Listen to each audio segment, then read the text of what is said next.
بسم الله الرحمن الرحيم. بالسند المتصل منا إلى الإمام الهمام الحافظ الحجة أمير المؤمنين في الحديث أبي عبد الله محمد بن إسماعيل بن إبراهيم بن مغيرة بن البردباء الجعفي البخاري رحمه الله تعالى ومتعنا بعلومه وبركاته آمين. قال حدثنا محمد بن خالد قال أخبرنا عبيد الله عن نافع عن ابن عمر رضي الله تعالى عنه أن رسول الله صلى الله عليه وسلم أعطى خيبر اليهود على أن يعملوها ويزرعوها ولهم شطر ما خرج منها. کہاں پڑھا بھائی؟ باب المزارعة مع اليهود. باب المزارعة مع اليهود. چلیے. باب المزارعة مع اليهود. قال حدثنا محمد بن مقاتل قال أخبرنا عبد الله قال أخبرنا عبيد الله عن نافع عن ابن عمر رضي الله تعالى عنهم أن رسول الله صلى الله عليه وسلم أعطى خيبر اليهود على أن يعملوها ويزرعوها ولهم شطر ما خرج منها. ما يكره من الشروط في المزارعة. وبه قال حدثنا صدق بن الفضل قال أخبرنا ابن عيينة عن يحيى أنه سمع حنظلة الزرقي عن رافع قال كنا أكثر أهل المدينة حقلا وكان أحدنا يكري أرضه فيقول هذه القطعة لي وهذه لك فربما خرده ولم تخرده فنهاهم النبي صلى الله عليه وسلم عنه. باب إذا زرع بمال قوم بغير إذنهم وكان في ذلك صلاح لهم. وبه قال حدثنا إبراهيم بن المنذر قال حدثنا أبو زمرة قال حدثنا موسى بن عقبة عن نافع عن عبد الله بن عمر رضي الله تعالى عنه عن النبي صلى الله عليه وسلم قال بينما ثلاثة نفر يمشون أخذوا المطر فأووا إلى غار في جبل فانحطت على في غارهم صخرة من الجبل فانطبقت عليهم فقال بعضهم لبعض انظروا أعمالا عملتموها صالحة لله فادعوا الله بها لعله يفرجها عنكم.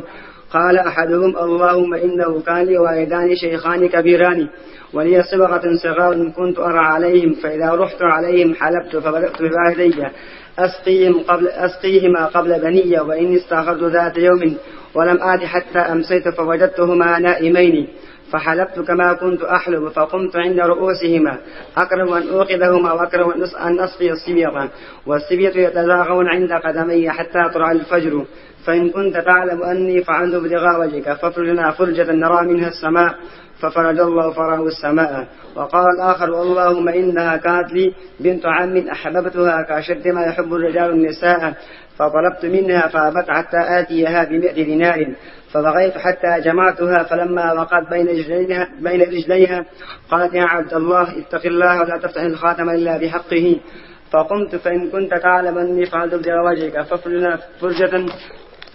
ففرج. وقال الثالث اللهم إني استأجرت أجيرا بفرغ رز فلما قضى عمله قال أعطني حقي فعرضت عليه فرغب عنه فلم أزل أزرعه حتى جمعت منه بقرا ورعاتها فجاءني فقال اتق الله فقلت اذهب إلى ذلك البقر ورعاتها فخذ فقال اتق الله ولا تستأذن بي فقلت إني لا أستهزئ بك فخذ فأخذه فإن كنت تعلم أني فعلت ذلك ابتغاء وجهك فافرج ما بقي ففرج الله. قال أبو عبد الله وقال ابن عقبة عن نافع فسعيت. میرا نام عطا الرحمن ہے، تعلق کراچی سے. بسم اللہ الرحمن الرحیم. باب اوقاف اصحاب النبی صلی اللہ علیہ وسلم وعرض الخراج ومزارعتهم ومعاملتهم. وقال النبي صلى الله عليه وسلم لعمر تصدق بأسله لا يباع ولكن ينفق ثمره فتصدق به. وبه قال حدثنا صدقة قال أخبرنا عبد الرحمن عن مالك عن زيد بن أسلم عن أبيه قال قال عمر رضي الله عنه لولا آخر المسلمين ما فتحت قرية إلا قسمتها بين أهلها كما قسم النبي صلى الله عليه وسلم خيبر. بسم الله الرحمن الرحيم. الحمد لله رب العالمين والصلاة والسلام على رسوله الكريم وعلى آله وأصحابه أجمعين. أما بعد.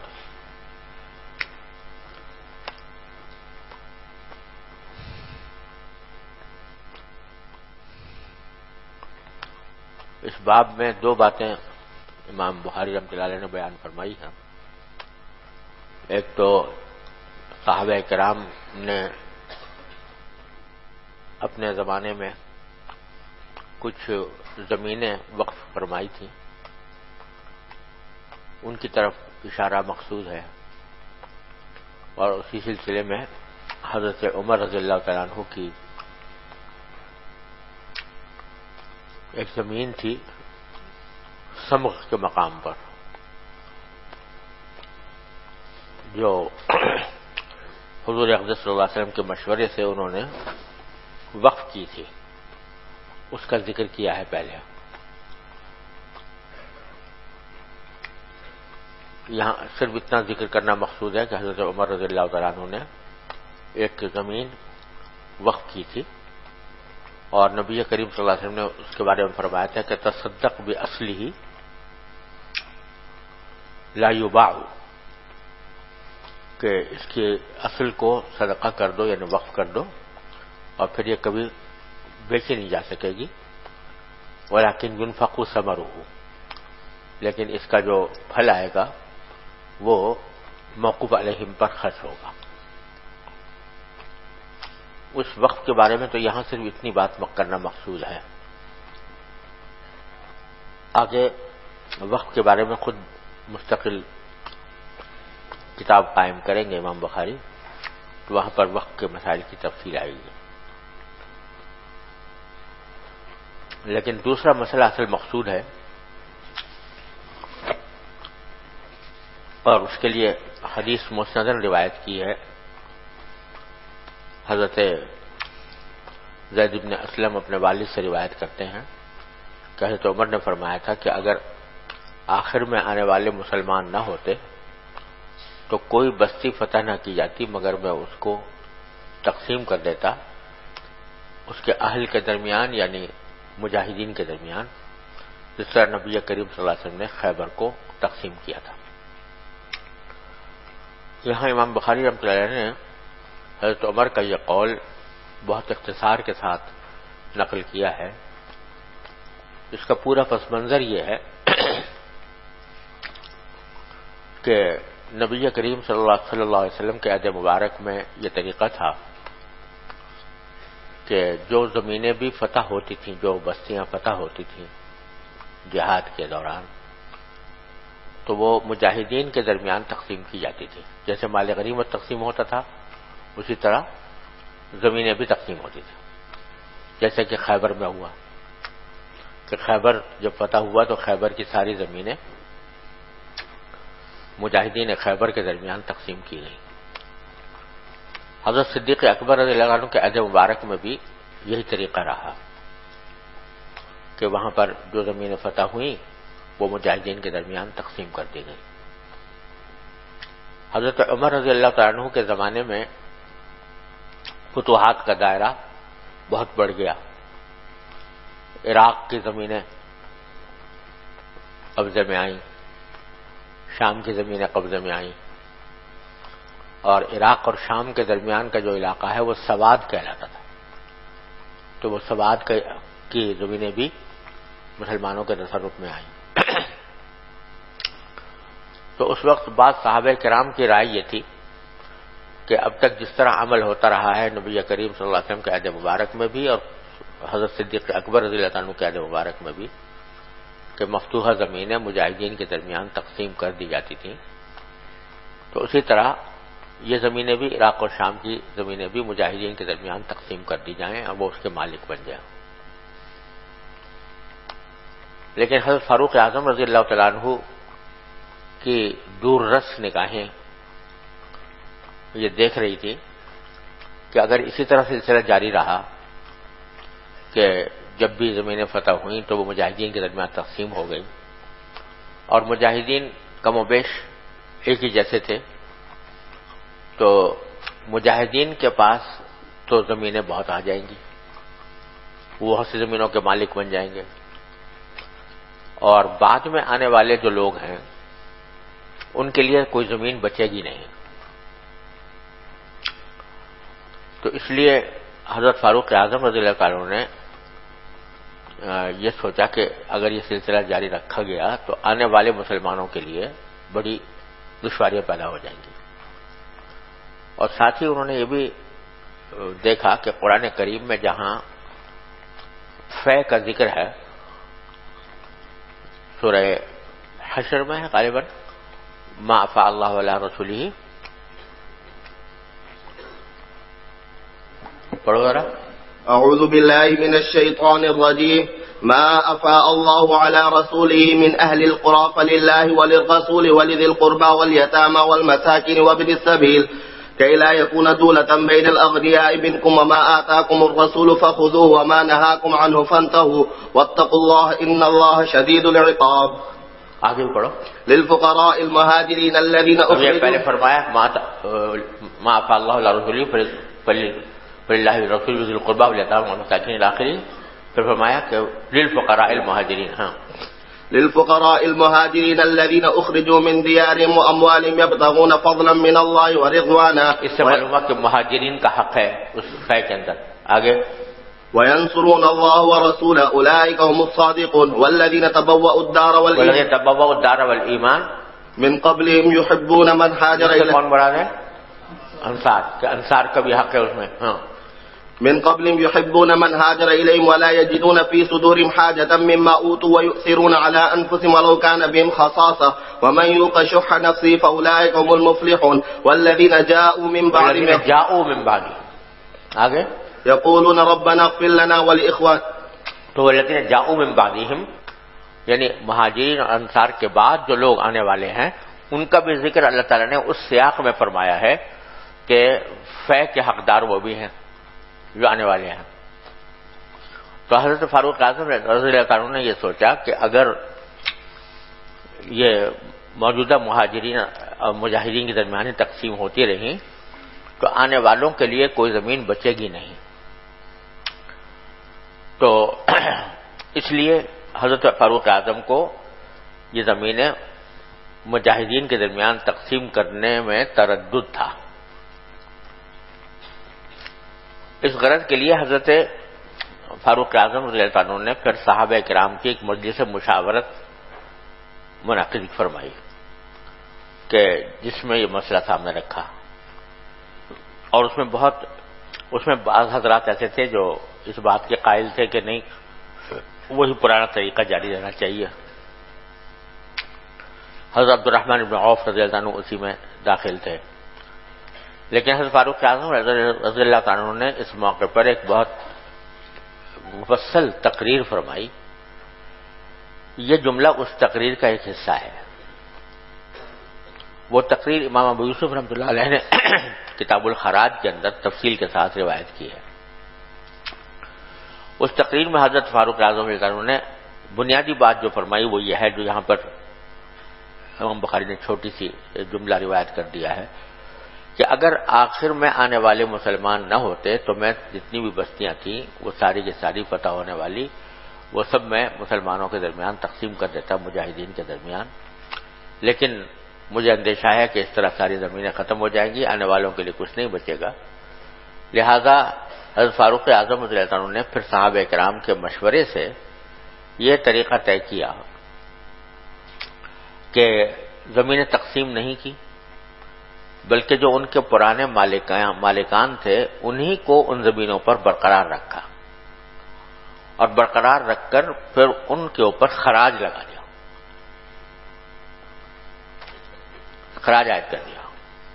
کہا کہ تم ہی رہو اس میں اور ہمیں ہر سال خراج دیتے رہو. اس کا حاصل یہ تھا کہ ان زمینوں کا خراج بیت المال میں جمع ہوتا رہے گا.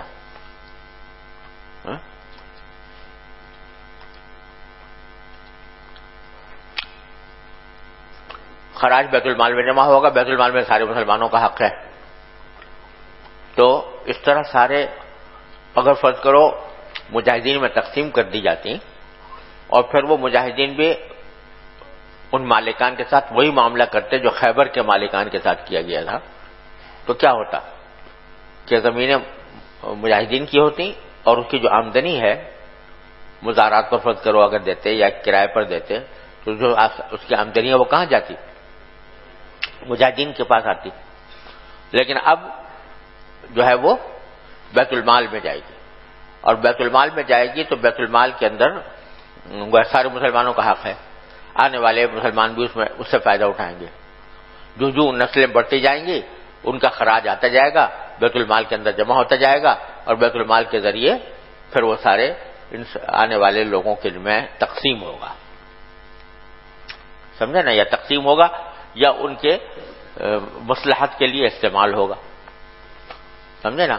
حضرت فاروق اعظم نے اس موقع پر جو تقریر فرمائی تھی اس میں یہ بھی فرمایا تھا کہ اس وقت ہماری جو اسلامی ریاست ہے اس کی حدود بڑھتی جا رہی ہیں, اس کی ضروریات بڑھ رہی ہیں, سرحدوں کی حفاظت کے لیے بہت سے پیسے کی ضرورت ہے. اسی طریقے سے جو جگہ جگہ جو نئی نئی بستیاں قبضے میں آ رہی ہیں ان کے انتظام و انصرام کے لیے بھی پیسے کی ضرورت ہے. تو اس واسطے بجائے اس کے کہ زمینیں شخصی طور پر لوگوں کی مالک بنا کر دے دی جائیں, وہ اس طرح کیا جائے کہ اس کا خراج عائد کر کے وہ بیت المال میں داخل کیا جائے. سمجھ میں آئی بات؟ چنانچہ شروع میں تو اس میں کچھ اختلاف رہا, مجلس مشاورت کے اندر کسی کی رائے کچھ تھی, کسی کی رائے کچھ تھی, لیکن آخر میں حضرت فاروق اعظم رضی اللہ عنہ کی اس رائے کے اوپر لوگ متفق ہو گئے تقریباً, الا ماشاء اللہ 2-4 حضرات تھے جن کی رائے پھر بھی وہی تھی, لیکن حضرت فاروق اعظم نے صحابہ کرام کی اکثریت کے مشورے سے یہی طریقہ جاری کر دیا. اس وقت سے خراج کا سلسلہ شروع ہوا, زمینوں پر خراج ہونے کا سلسلہ شروع ہوا. بات سمجھ آئیے؟ اب یہ جو طریقہ حضرت فاروق اعظم رضی اللہ عنہ نے اختیار فرمایا کہ سابق مالکان کے پاس ہی زمینیں رہنے دیں اور ان کے اوپر خراج عائد کیا, اس کی فقہی تکییف کیا ہے, یعنی فقہی اعتبار سے وہ کیا ہوا, اس میں فقہاء کرام کا تھوڑا سا اختلاف ہے. امام ابو حنیفہ رحمۃ اللہ علیہ یہ فرماتے ہیں کہ یہ معاملہ ایسا ہوا کہ وہ ساری جتنی بھی زمینیں تھیں ان کے اوپر سابق مالکوں کی ملکیت کو برقرار رکھا گیا, ان سے وہ چھینی نہیں گئی, بلکہ کہا کہ تم ہی مالک ہو اس کو. مالک وہی رہے, ان کو اس زمینوں کے اوپر مالکانہ تصرفات کا بھی اختیار رہا, چاہے وہ اس کو بیچیں, چاہے اس کے اوپر اس کو ہبہ کریں, ان میں میراث جاری ہوگی, سارے جو ملکیت کے احکام ہیں وہ سابق مالکان کو حاصل ہوں گے, چاہے وہ مسلمان ہوں یا غیر مسلم ہوں. لیکن یہ جو خراج عائد کیا گیا ہے یہ ایک ٹیکس ہے جو ان زمینوں پر عائد کیا گیا, اور یہ ایسا ہی ہے جیسے مسلمانوں کی زمینوں پر عشر ہوتا ہے. تو جس طرح مسلمانوں کی زمینوں پر عشر ہوتا تھا, اس طرح ان غیر مسلموں کی جو اصل میں غیر مسلم تھے ان کی زمینیں ان کی ملکیت میں برقرار رکھ کر ان پر ایک ٹیکس عائد کر دیا گیا جس کا نام خراج ہے. سمجھ گئے؟ اور چونکہ یہ زمین پر عائد کیا گیا ہے یہ ٹیکس, عشر جو ہوتا ہے وہ زمیندار کے اوپر ہوتا ہے اور یہ عائد کیا گیا ہے زمین پر. لہذا اگر فرض کرو کہ وہ شروع میں تو کافر تھے, مسلمان غیر مسلم تھے, لیکن انہوں نے کسی مسلمان کو بیچ دی وہ زمین اور مسلمان مالک بن گیا, تب بھی اس کے اوپر خراج عائد ہوتا رہے گا, کیونکہ وہ زمین کے اوپر ہوا تھا اور زمین پر اس اصل مالک کی ملکیت کو برقرار رکھا گیا تھا. تو اب خراج بھی آئندہ مسلسل جاری رہے گا, چاہے کتنے ہی ہاتھ بدلتے جائیں لیکن خراج اس کے اوپر عائد ہوگا. تو حاصل کیا نکلا کہ ملکیت ان کی برقرار ہے, وہ اس میں مالکانہ تصرفات کر سکتے ہیں اور خراج ادا کرتے ہیں جو ایک ٹیکس ہے. یہ امام ابو حنیفہ رحمۃ اللہ علیہ کی تشریح ہے, اور امام شافعی رحمۃ اللہ علیہ بھی تقریباً اسی کو اختیار کرتے ہیں کہ یہی تشریح وہ بھی اختیار کرتے ہیں. امام مالک رحمۃ اللہ علیہ کا اس بارے میں مسلک یہ ہے کہ نہیں, ان کی مالکوں کی ملکیت برقرار نہیں رکھی گئی, بلکہ ان مالکوں سے چھین کر, یعنی مالکوں سے اپنے قبضے میں لے کر بجائے مجاہدین میں تقسیم کرنے کے ان کو بیت المال پر وقف کر دیا گیا. یعنی یہ جو عمل کیا حضرت فاروق اعظم رضی اللہ عنہ نے, اس عمل کا مطلب یہ ہے کہ سابق مالکوں کی ملکیت برقرار نہیں رہی, بلکہ اب وہ زمینیں بیت المال پر وقف ہو گئی. سمجھے؟ اب وقف ہو گئی تو اصل ملکیت جو ہے وہ بیت المال کی ہے ان زمینوں کی، اور یہ جو استعمال کر رہے ہیں سابق مالکان اس کو جو استعمال کر رہے ہیں یہ اس کا کرایہ ادا کر رہے ہیں جس کا نام خراج ہے. سمجھ میں آئی بات؟ تو گویا یہ خیبر کی زمینوں کی طرح کا معاملہ ہے، لیکن فرق یہ ہے کہ خیبر کی زمینیں شخصی ملکیتوں میں تھیں، مجاہدین کی تھیں، اور انہوں نے وہ مزارعات پر یہودیوں کو دے دی تھیں، اور جو کچھ حاصل ہو رہا تھا وہ خود ان کے استعمال میں آتا تھا. اور یہاں صورتحال یہ ہے کہ مالک اس کے شخصی افراد نہیں تھے، مجاہدین نہیں تھے، بلکہ بیت المال تھا.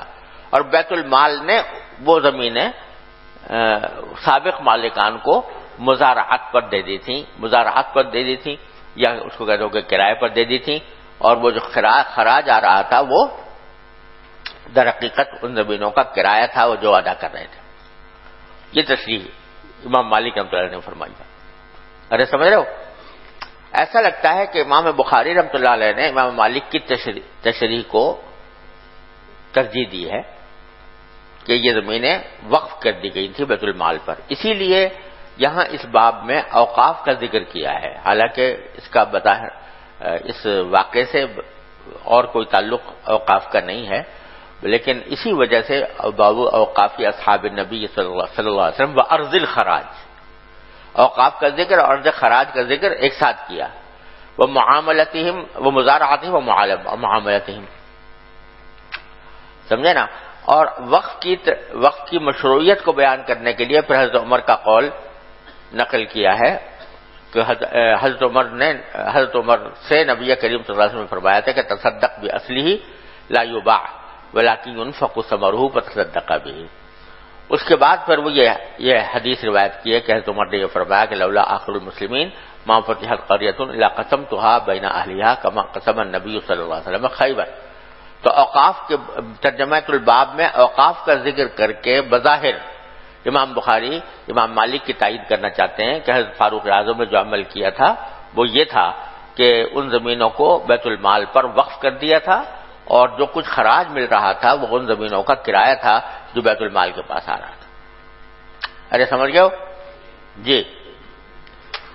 باب من أحيا أرضا مواتا ورأى ذلك علي في أرض الخراب بالكوفة. وقال عمر من أحيا أرضا ميتة فهي له. ويروى عن عمرو بن عوف عن النبي صلى الله عليه وسلم وقال في غير حق مسلم وليس لعرق ظالم فيه حق. ويروى فيه عن جابر رضي الله عنه وعنهم عن النبي صلى الله عليه وسلم. وبه قال حدثنا يحيى بن بكير قال حدثنا الليث عن عبيد الله بن أبي جعفر عن محمد بن عبد الرحمن عن عروة عن عائشة رضي الله عنها وعنهم عن النبي صلى الله عليه وسلم قال من أعمر أرضا ليست لأحد فهو أحق. قال عروة قضى به عمر رضي الله عنه في خلافته. یہ باب احیاء مواد کے سلسلے میں کہ مواد زمین کو اگر کوئی احیا کرے تو وہ اس کا مالک بن جاتا ہے. یہاں یہ سمجھ لیجئے کہ زمینوں کی 4 قسمیں ہوتی ہیں. ایک اراضی تو وہ ہیں جن کو اراضی شخصیہ کہا جاتا ہے، کسی شخص کی ذاتی ملکیت ہے، وہ اس کی ذاتی ملکیت ہوتی ہے، اس میں کسی اور کو کوئی تصرف کرنے کا حق نہیں ہوتا. دوسری اراضی سلطانیہ ہوتی ہیں. اراضی سلطانیہ سے مراد یہ ہے کہ وہ حکومت کی ملکیت ہے یا بیت المال کی ملکیت ہے.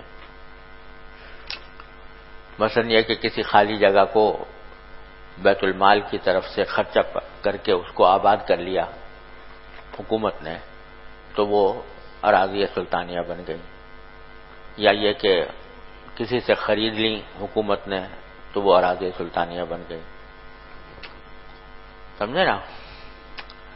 تیسری قسم ہوتی ہے ارض مباحہ. ارض مباحہ کا مطلب یہ ہوتا ہے کہ وہ کسی کی ذاتی ملکیت میں نہیں آ سکتی کسی بھی صورت میں، بلکہ بستی کی ضروریات اس سے متعلق ہوتی ہیں.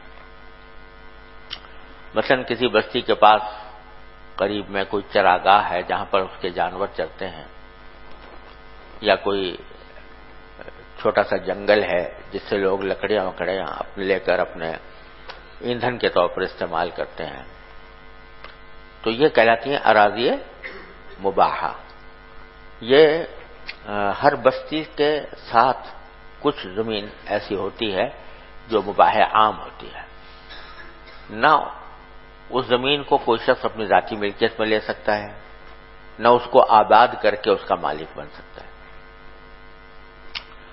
چوتھی قسم ہے اراضی موات۔ اراضی موات سے مراد یہ ہے کہ وہ زمین ایسی ہے کہ جو بستی سے کی ضروریات اس سے متعلق نہیں ہے، یعنی اراضی مباحہ میں سے نہیں ہے، لیکن بستی سے فاصلے پر خالی زمین پڑی ہوئی ہے، اس کے اندر کوئی کاشت کوئی نہیں کر رہا، اس میں نہ کسی کی ذاتی ملکیت ہے، وہ نہ سرکار کی ملکیت ہے، بلکہ ویسی خالی پڑی ہوئی ہے، بنجر پڑی ہوئی ہے، اس کو مواد کہتے ہیں۔ اس کے بارے میں یہ نبی کریم صلی اللہ علیہ وسلم نے حکم عطا فرمایا کہ من احیا ارضا میتۃ فہی لہ، جو شخص احیا کر لے ایسی زمین کا تو وہ اس کا مالک بن جائے گا۔ ارے سمجھے نا؟ تو ساتھ ہی یہ بھی فرمایا کہ لیس لعرق ظالم حق، ظالم ظلمن زراعت کرنے والے کا کوئی حق نہیں ہے۔ عرق اصل میں تو کہتے ہیں رگ کو، اور رگ سے مراد یہاں پر وہ ہے کاشت کر کے جو آدمی زمین کے اندر کوئی چیز بوتا ہے تو اس کی جو رگیں ہیں وہ اندر پھیلتی ہیں، وہ مراد ہے۔ تو لیس لعرق ظالم حق کے معنی یہ ہے کہ کسی شخص نے ظلم کر کے دوسرے شخص کی زمین میں کاشت کر لی تو اس سے اس کا کوئی حق پیدا نہیں ہوتا۔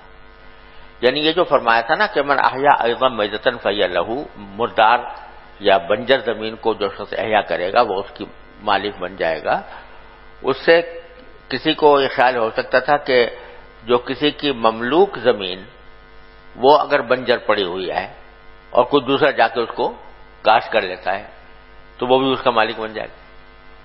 اس شبہ کو دور فرمانے کے لیے یہ جملہ ارشاد فرمایا کہ لیس لعرق ظالم حق، کہ یہ جو حکم ہے کہ احیا سے آدمی مالک بن جاتا ہے یہ ارض مواد کے اندر ہے، لیکن اگر کوئی شخص دوسرے کی زمین میں چاہے وہ بنجری کیوں نہ پڑی ہو دوسرے کی زمین میں جا کر کاشت کر لے تو یہ ظلم ہے، اور اس ظلم کرنے والے کو کوئی حق پیدا نہیں ہوتا۔ بات سمجھ آ گئی؟ تو یہ بات تو متفق رہے کہ احیا مواد کا احیا جو ہے وہ ملکیت کا ایک ذریعہ ہے، جو بھی احیا کرے گا وہ مالک بن جائے گا۔ لیکن امام ابو حنیفہ رحمۃ اللہ علیہ فرماتے ہیں کہ احیاء مواد کے ذریعے جو ملکیت آتی ہے اس میں سلطان کی اجازت ضروری ہے، یعنی حکومت کی اجازت سے آدمی احیا کرے، وہ پہلے کہے کہ بھئی میں فلاں جگہ پر احیا کرنا چاہتا ہوں، حکومت اس کو اجازت دے تو پھر کریں، لیکن اگر اجازت نہیں دے، حکومت نے اجازت نہیں دی یا بغیر اجازت کے کاشت کر لی یا احیا کر لیا تو پھر وہ مالک نہیں بنتا۔ اور صاحبین فرماتے ہیں کہ اذن سلطان کی ضرورت نہیں ہے، جب بھی جو کوئی شخص جہاں پر بھی جا کے احیا کر لے گا چاہے بغیر اجازت حکومت کے کی ہو وہ مالک بن جائے گا۔ امام بنی وہ حضرات فرماتے ہیں کہ قرآن حضور اقدس صلی اللہ علیہ وسلم نے من احیا ارضا میتۃ فہی لہ ایک عام حکم دیا ہے، تو حضور اقدس صلی اللہ علیہ وسلم کی طرف سے اجازت ہو گئی، اب سلطان کی اجازت کی ضرورت نہیں۔ لیکن امام بنی فرماتے ہیں کہ بے شک یہ ایک رسول کریم صلی اللہ علیہ وسلم نے ملکیت کا ایک طریقہ یہ بیان فرمایا ہے، لیکن اس کو کسی نظم و ضبط کا پابند ہونا چاہیے۔ ایسا تو نہیں ہے کہ اگر بالکل ہی لوگوں کو آزاد چھوڑ دیا جائے کہ تم جہاں چاہو آباد کر لو تو لڑائی جھگڑے ہوں گے، ایک دوسرے کے مار کٹائی ہونے کا اندیشہ ہے، لہذا کسی نظم و ضبط کا پابند ہونا چاہیے، تو حکومت کی اجازت سے یہ کام کیا جائے تو ٹھیک ہے، سمجھ گئے۔ لیکن ظاہر ہے کہ امام ابو حنیفہ رحمۃ اللہ علیہ کا یہ جو قول ہے یہ اس وقت ہے جبکہ حکومت عادلہ ہو اور حکومت عادلہ کے تحت اجازت لی جائے، لیکن جہاں حکومت عادل نہ ہو تو وہاں پر صاحبین کے قول پر عمل کی بھی گنجائش ہے.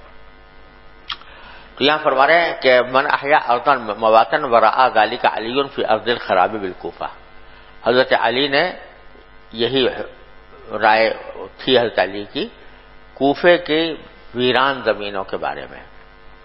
ارض الخراب کھنڈرات، جو کوفے کے اندر کچھ کھنڈرات تھے اور خراب زمینیں تھیں، تو ان کے اندر بھی ان کی یہ رائے تھی کہ جو احیا کرے گا وہ مالک بن جائے گا.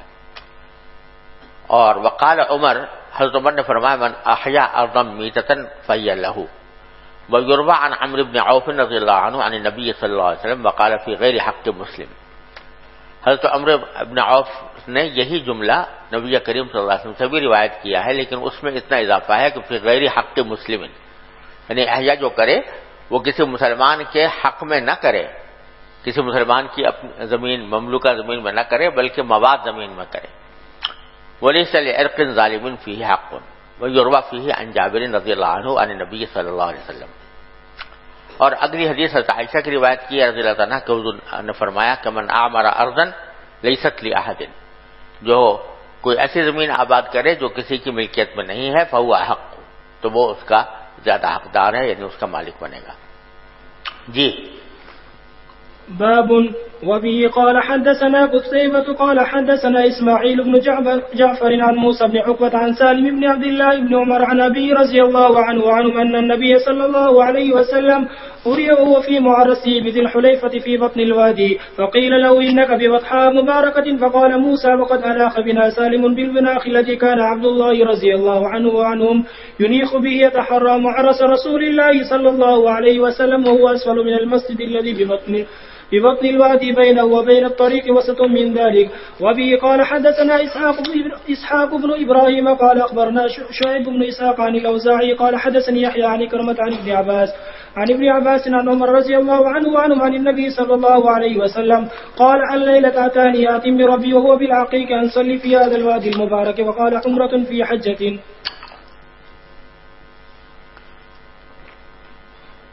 یہ حضرت عبداللہ بن عمر رضی اللہ عنہ کی روایت ہے کہ نبی کریم صلی اللہ علیہ وسلم کو دکھایا گیا جبکہ آپ ذوالحلیفہ کے مقام پر اپنے معرس میں تھے. معرس تاریخ سے نکلا ہے. تاریخ کے معنی ہوتے ہیں رات کے آخری حصے میں کہیں جا کر قیام کرنا. سفر کے دوران رات کے آخری حصے میں کہیں جا کر قیام کریں تو اس کو تاریخ کہتے ہیں. معرس اس سے اس میں ظرف کا صیغہ ہے، یعنی تاریخ کرنے کی جگہ. تو ذوالحلیفہ میں جب آپ حجۃ الوداع کے تشریف لے گئے تھے تو ذوالحلیفہ میں جس جگہ آپ نے رات کو قیام فرمایا تھا وہاں آپ کو خواب میں دکھایا گیا، اریا دکھایا گیا. کیا دکھایا گیا؟ فی بطن الوادی، اور اس وقت آپ وادی کے بطن میں تھے. تو کیا دکھایا گیا کہ کوئی فرشتہ آپ سے کہہ رہا ہے. فقیل لہو، یعنی حضور اقدس صلی اللہ علیہ وسلم سے کہا گیا، یعنی اس فرشتے نے کہا کہ انک ببطحاء مبارکہ، کہ آپ ایک برکت والی بطحا میں ہیں. یعنی بطحا اس زمین کو کہتے ہیں جس میں سنگریزے والی زمین ہوتی ہے. تو آپ ایک مبارک بطحا میں ہیں، یعنی اس جگہ کو فرشتے نے مبارک قرار دیا. اور موسیٰ ابن عقبہ جو اس حدیث کو روایت کر رہے ہیں تو وہ یہ کہتے ہیں کہ وقد اناخ بنا سالم بالمناخ الذی کان عبداللہ ینیخ به، کہ سالم جو جن سے میں یہ حدیث روایت کر رہا ہوں اور جو عبداللہ ابن عمر کے صاحبزادے ہیں، انہوں نے ہمیں ہماری اونٹنیوں کو بٹھایا اسی جگہ پر جس جگہ پر کہ عبداللہ ابن عمر رضی اللہ عنہ اپنی اونٹنیوں کو بٹھایا کرتے تھے. کیوں بٹھایا کرتے تھے؟ یتحرا، کہ وہ باقاعدہ تلاش کیا کرتے تھے رسول اللہ صلی اللہ علیہ وسلم کے ٹھہرنے کی جگہ کو. اور وہ اس مسجد سے نیچے ہے، واقع ہے، جو بطن الوادی میں ہے، اور اس کے اور راستے کے درمیان واقع ہے، وسط میں ہے.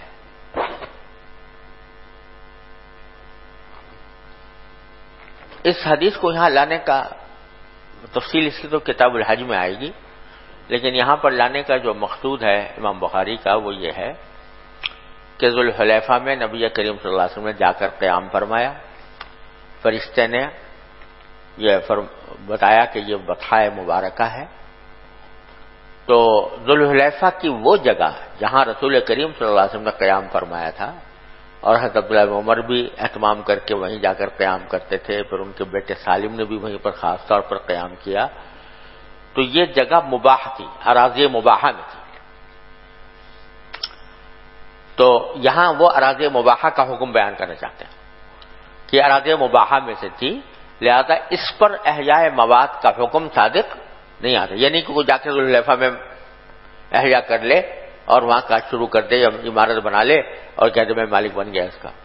کیوں نہیں کر سکتا؟ اس واسطے کہ یہ اراضی مباحہ میں داخل ہے، اس میں کسی کو بھی تملک کا حق نہیں ہے، کیونکہ ذوالحلیفہ کو ایک میقات قرار دیا گیا ہے حج یا عمرے کی.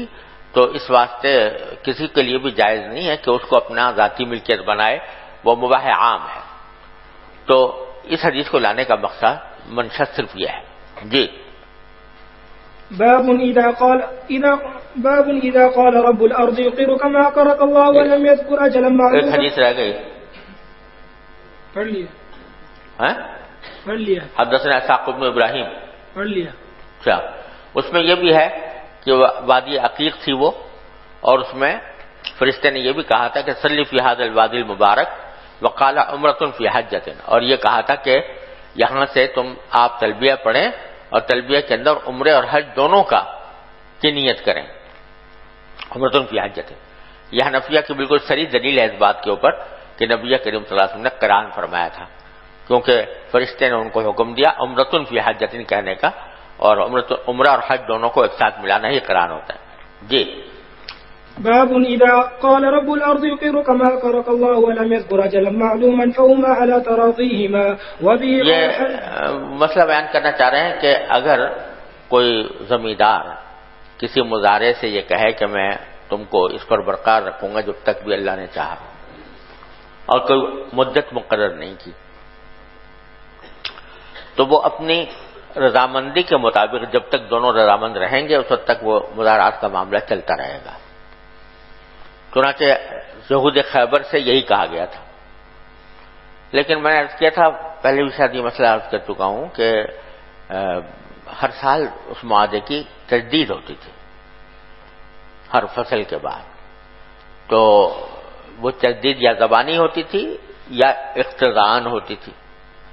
اور حنفیہ یہ کہتے ہیں کہ اگر کوئی مدت مقرر کی ہے تب تو مضارعات اس مدت تک جاری رہے گی، لیکن اگر کوئی مدت مقرر نہیں کی تو پھر ایک فصل کی حد تک رہے گی. وہ ایک فصل کے بعد پھر وہ تجدید کر سکتے ہیں، چاہے زبانی چاہے اقتضاءً. جی. وبه قال حدثنا احمد بن المقدام قال حدثنا فضيل بن سليمان قال حدثنا موسى قال اخبرنا نافع عن ابن عمر رضي الله عنهما وعنهم قال كان رسول الله صلى الله عليه وسلم قال وقال عبد الرزاق اخبرنا ابن جريج قال حدثني موسى بن عقبة عن نافع عن ابن عمر ان عمر بن الخطاب رضي الله عنه وعنهم اجل اليهود والنصارى من ارض الحجاز، وكان رسول الله صلى الله عليه وسلم لما ظهر على خيبر اراد اخراج اليهود منها، وكانت الارض حين ظهر عليها لله ولرسوله وللمسلمين، فاراد اخراج اليهود منها، فسالت اليهود رسول الله صلى الله عليه وسلم ليقرهم بها لا يكفو عملا ولهم نصف ثمر، وقال لهم رسول الله صلى الله عليه وسلم نقركم بها على ذلك ما شئنا، فقروا بها حتى أجلاهم عمر رضي الله عنه إلى تيماء واريحا. یہ وہی سارا واقعہ بیان کر رہے ہیں خیبر کے یہودیوں کے ساتھ جو معاملہ ہوا تھا. تو شروع میں نبی کریم صلی اللہ علیہ وسلم نے فرمایا تھا کہ جب تک اللہ چاہے گا ہم تمہیں رکھیں گے، اس میں جو ہم چاہیں گے نکال دیں گے. تو حضرت عمر نے پھر جو کہ ان کی سازشیں ختم نہیں ہوتی تھی کسی طرح بھی، مسلمانوں کے خلاف سازشیں کرتے ہی رہتے تھے، تو آخر میں حضرت عمر نے ان کو وہاں سے جلا وطن کر دیا تھا، اور پھر جا کر یہ تیمہ اور اریحہ میں جا کر آباد ہو گئے تھے. جی. میرا نام محمد عمر ہے، ہریپور ہزارہ سے تعلق. جی. باب ما كان اصحاب النبي صلى الله عليه وسلم يواسي بعضهم بعضا في الزراعه والثمر. وبه قال حدثنا محمد بن مقاتل قال أخبرنا عبد الله قال أخبرنا الأوزاعي عن أبي النجاشي مولى رافع بن خديج قال سمعت رافع بن خديج بن رافع عن أمه ظهير بن رافع رضي الله تعالى عنه وعنهم قال ظهير لقد نهانا رسول الله صلى الله عليه وسلم عن أمر كان بنا رافقا. قلت ما قال رسول الله صلى الله عليه وسلم فهو حق. قال دعاني رسول الله صلى الله عليه وسلم. قال ما تصنعون بمحاقلكم؟ قلت نواجرها على ربه وعلى الأوسق من التمر والشعير. قال لا تفعلوا ازرعوها وأزرعوها أو أمسكوها. قال رافع قلت سمعا وطاعة. وبه قال حدثنا سمجھے یہ رافع ابن خدیج رضی اللہ عنہ کے چچا تھے، ان کا نام زہیر ابن رافع تھا. تو زہیر نے ایک مرتبہ یہ کہا کہ ہمیں رسول اللہ صلی اللہ علیہ وسلم نے منع فرما دیا ایک ایسے معاملے سے جو ہمارے لیے نرمی کا معاملہ تھا. رافقاً یعنی نرمی والا معاملہ تھا، اس سے حضور نے ہمیں منع فرما دیا. تو جب انہوں نے یہ حدیث سنائی تو کہتے ہیں کہ ان کے جو شاگرد ہیں انہوں نے کہا کہ میں نے کہا کہ نواجروها ما قال رسول اللہ صلی اللہ علیہ وسلم فهو حق.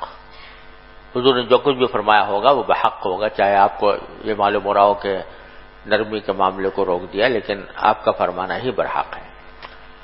اور پھر انہوں نے تفصیل بتائی کہ مجھے رسول اللہ صلی اللہ علیہ وسلم نے بلایا اور پوچھا کہ ما تصنعون بمحاقلکم، اپنی کھیتیوں کے ساتھ تم کیا کرتے ہو؟ تو قلت میں نے کہا نواجروها علی الربیع وعلی الاوسق من التمر والشعیر، کہ ہم اس کو کرائے پر دیتے ہیں ربیع کے اوپر. یعنی ربیع کہتے ہیں وہ نالیاں جو ہوتی ہیں نا جن سے سیراب کیا جاتا ہے کھیتیوں کو، یعنی ان نالیوں کے اوپر جو پیداوار ہوگی وہ زمیندار لے گا اور باقی جگہ پر جو پیداوار ہوگی وہ کاشتکار لے گا. اس طرح ہم کرائے پر دیتے ہیں. ایک تو اس طرح دیتے ہیں اور دوسرے اس طرح دیتے ہیں اوسق من التمر والشعیر، کہ کھجور یا جو کا کہ کچھ وسق متعین کر لیتے ہیں کہ اتنے وسق ہم لیں گے اور باقی جتنی پیداوار ہوگی تم لوگ ہیں. تو اس پر سن کر آپ نے فرمایا کہ لا تفعلوا، یہ نہ کرو. ازرعوها یا تو خود کاشت کرو، او ازرعوها یا دوسروں سے کاشت کرواؤ، یعنی دوسرے کو مفت کاشت کرنے کے لیے دے دو. او امسکوها یا پھر خود اپنے پاس رکھو، کچھ بھی نہ کرو. لیکن یہ مزارات کا معاملہ جس طرح تم کر رہے ہو یہ درست نہیں ہے. دونوں صورتیں میں نے بتایا تھا نا، دونوں صورتیں جو ہیں یہ ممنوع صورتوں میں داخل ہیں. تو رافع کہتے ہیں قلت سمعا وطاعة. جی. وبه قال حدثنا عبيد الله بن موسى قال حدثنا الأوزاعي عن عطاء عن جابر رضي الله تعالى عنه وعنهم قال كانوا يزرعونها بالثلث والربع والنصف. فقال النبي صلى الله عليه وسلم من كانت له أرض فليزرعها أو ليمنحها فإن لم يفعل فليمسك أرضه. جی. وقال الربيع بن نافع بن توبة حدثنا معاوية عن يحيى بن سلمة عن أبي هريرة رضي الله تعالى عنه وعنهم قال قال رسول الله صلى الله عليه وسلم من كانت له أرض فليزرعها أو ليمنحها أخاه فإن أبى فليمسك أرضه. جی. وبه قال حدثنا قبيصة قال حدثنا سفيان عن عمرو قال ذكرته لطاووس فقال يزرع. قال ابن عباس رضي الله تعالى عنهما وعنهم إن النبي صلى الله عليه وسلم لم ينهى عنه ولكن قال أن يمنح أحدكم أخاه خير له من أن يأخذ شيئا معلوما. وبه قال حدثنا سليمان بن حرب قال حدثنا حماد بن أيوب عن نافع قال إن ابن عمر رضي الله تعالى عنهما وعنهم كان يكري مزارعه على عهد النبي صلى الله عليه وسلم وأبي بكر وعمر وعثمان وصدر من إمارة معاوية رضي الله تعالى عنهم. ثم حدث عن رافع بن خديج أن النبي صلى الله عليه وسلم نهى عن كراء المزارع. فذهب ابن عمر رضي الله تعالى عنهما إلى رافع وذهبت معه فسأله فقال نهى النبي صلى الله عليه وسلم عن كراء المزارع. فقال ابن عمر رضي الله تعالى عنهما قد علمت إنا كنا نكري مزارعنا على عهد رسول الله صلى الله عليه وسلم بما على الأربياء وشيء من التبن. حضرت رافع کہتے ہیں کہ عبداللہ بن عمر رضی اللہ عنہ اپنی کھیتیوں کو کرائے پر دیا کرتے تھے نبی کریم صلی اللہ علیہ وسلم کے عہد مبارک میں بھی اور ان خلفائے ثلاثہ کے عہد مبارک میں بھی اور حضرت معاویہ کی عمارت کے ابتدائی دور میں بھی. پھر ان کو حدیث سنائی گئی رافع بن خدیج کی طرف سے کہ نبی کریم صلی اللہ علیہ وسلم نے کراء المزارع سے منع فرمایا. تو عبداللہ بن عمر رافع ابن خدیج کے پاس گئے اور میں بھی ساتھ گیا. نافع کہتے ہیں میں بھی گیا. تو اور جا کر ان سے پوچھا رافع ابن خدیج سے, تو انہوں نے کہا کہ نہا نبی صلی اللہ علیہ وسلم عن قراء المزارع ہے. یہ مطلق بات کہتی ہے رافع ابن خدیج نے, قراء المزارع سے حضور نے منع فرمایا. تو عبداللہ بن عمر نے فرمایا قد علمتا, کہ آپ کو پتا ہے, انا کننا نقری مزارعنا علی عہد رسول اللہ صلی اللہ علیہ وسلم بما الاربعاء وشیء من التبر, کہ حضور اقدس صلی اللہ علیہ وسلم کے عہد مبارک میں ہم اپنی کھیتیاں کرائے پر دیا کرتے تھے اس پیداوار کے عوض جو اربعاء یعنی نالیوں پر ہوتی تھی, اور کچھ بھوسے کے عوض جو حاصل ہوتا تھا. تو اس کو آپ نے منع فرمایا تھا. اور آپ جو روایت کر رہے ہو کہ قراء المزارع سے منع فرمایا, مطلق روایت کر رہے ہو, جس سے لوگوں کو یہ شبہ ہوتا ہے کہ ہر قسم کی مزارعات ناجائز ہے. عبداللہ بن عمر نے ان سے یہ کہا. لیکن حضرت عبداللہ بن عمر رضی اللہ عنہ بڑے متقی بزرگ تھے, کیونکہ حضرت رافع بن خدیج نے جو حدیث سنائی وہ نہا عن قراء المزارع, اس میں مطلق ہی ممانعت تھی اور کوئی قید نہیں تھی ان خاص 2 صورتوں کی جو کہ ممنوع صورتیں ہیں. تو حضرت عبداللہ بن عمر نے سوچا کہ پتہ نہیں شاید میرے علم میں نہ آئی ہو کوئی بات, اور حضور اقدس صلی اللہ علیہ وسلم نے مطلقاً ہر قسم کے مزارات کو منع کر دیا ہو, تو پھر احتیاطاً انہوں نے چھوڑ دیا مزارات کرنا, چونکہ اگلی حدیث میں آ رہا ہے. جی. وبه قال حدثنا يحيى بن بكير قال حدثنا الليث عن وقيل عن ابن شهاب قال أخبرني سالم أن عبد الله بن عمر رضي الله تعالى عنهما وعنهم قال كنت أعلم في عهد رسول الله صلى الله عليه وسلم أن الأرض تكرى ثم خشي عبد الله أن يكون النبي صلى الله عليه وسلم قد أحدث في ذلك شيئا لم يكن علمه فترك قراء الأرض. یعنی عبداللہ بن عمر نے سوچا, ڈر ہوا ان کو کہ حضور نے شاید کوئی نئی بات فرمائی ہو جو میرے علم میں نہیں آئی, لہذا قراء الارض کو بالکل ہی چھوڑ دیا انہوں نے. جی. باب قراء الارض بالذهب والفضه. وقال ابن عباس رضي الله تعالى عنهما وعنهم ان امثل ما انتم صانعون ان تستاجروا الارض البيضاء من السنه الى السنه. وبه قال بتلا رہے ہیں کہ یہاں حکم بتانا چاہتے ہیں کہ زمین کو پیداوار کے عوض نہیں بلکہ سونا چاندی کے عوض یعنی نقود کے عوض کرائے پر دینا, نقود کے عوض کرائے پر دینے کی اجازت بیان کرنا مقصود ہے. تو عبداللہ بن عباس جو ہیں یہ فرما رہے ہیں کہ تمہیں سب سے ان امثل ما انتم صانعون, سب سے افضل عمل جو تم کر سکتے ہو اپنی کھیتیوں کے بارے میں وہ یہ ہے کہ زمین کھلی زمین کرائے پر لے لو 1 سال سے دوسرے سال تک کے لیے, اور اس کے پیسے نقد ادا کر دو. تو اس میں کوئی اشکال کسی کو بھی نہیں ہے. سمجھ گئے؟ جی. وبه قال حدثنا عمرو بن خالد قال حدثنا الليث عن ربيعة بن أبي عبد الرحمن عن خنزلة بن قيس عن رافع بن خديج رضي الله تعالى عنه وعنهم قال حدثني عماي أنهم كانوا يقرون الأرض على عهد رسول الله صلى الله عليه وسلم بما ينبت على الأربياء أو بشيء يستثنيه صاحب الأرض فنهانا النبي صلى الله عليه وسلم عن ذلك. فقلت لرافع فكيف هي بالدينار والدرهم؟ فقال رافع ليس لها بأس بالدينار والدرهم, وكأن الذي نهي عن ذلك ما لو نظر فيه ذو الفهم بالحلال والحرام لم يجيزوه لما فيه من المخاطرة. قال أبو عبد الله منها هنا قول ليس وكأن الذي نهي عن ذلك. یہ اس میں بالکل صراحت ہو گئی حضرت رافع ابن خدیج کی طرف سے. حضرت رافع ابن خدیج سے پوچھا کسی نے کہ فکیف ہی بالدینار والدرہم, زمین کو اگر ہم دینار اور درہم کے عوض کرائے پر دیں تو اس میں کیا حکم ہے؟ تو انہوں نے فرمایا کہ لیس بآباس بالدینار والدرہم, اس میں کوئی حرج نہیں ہے. اور آگے پھر یہ قول جو ہے حضرت لیث بن سعد کا ہے, وہ کہتے ہیں کہ کأن الذی نہی عن ذلک, ایسا معلوم ہوتا ہے کہ جس چیز سے منع کیا گیا ہے وہ ایسی ہے کہ ما لو نظر فیہ ذو الفہم بالحلال والحرام, کہ اگر کوئی بھی ایسے لوگ اس پر غور کریں جو حلال و حرام کی واقفیت رکھتے ہوں تو کبھی بھی اس کو جائز قرار نہ دیں, کیونکہ اس میں مخاطرہ ہے. یعنی جو ممنوع ہے وہ صورت یہ ہے نا کہ کوئی زمین متعین کر لی, اس کی پیداوار زمیندار کی ہوگی, یا کوئی مقدار مقرر کر لی جتنی مقدار زمیندار کی ہوگی, یہ ناجائز ہے نا. تو کہتے ہیں یہ ایسا معاملہ ہے کہ جو بھی حلال و حرام کے واقفیت رکھتے ہیں وہ ذرا بھی غور کریں گے تو ان کو ماننے میں تعامل نہیں ہوگا کہ یہ صورتیں ناجائز ہیں, کیونکہ اس میں مخاطرہ ہے. کہ ہو سکتا ہے کہ اس زمین میں پیداوار ہو دوسری جگہ نہ ہو یا برعکس ہو. جی میرا نام عبد الباسط ہے، کراچی سے تعلق ہے.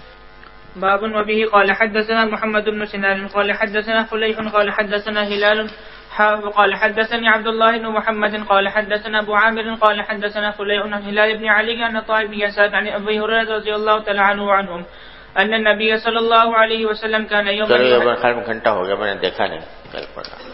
صلی اللہ تعالی علیہ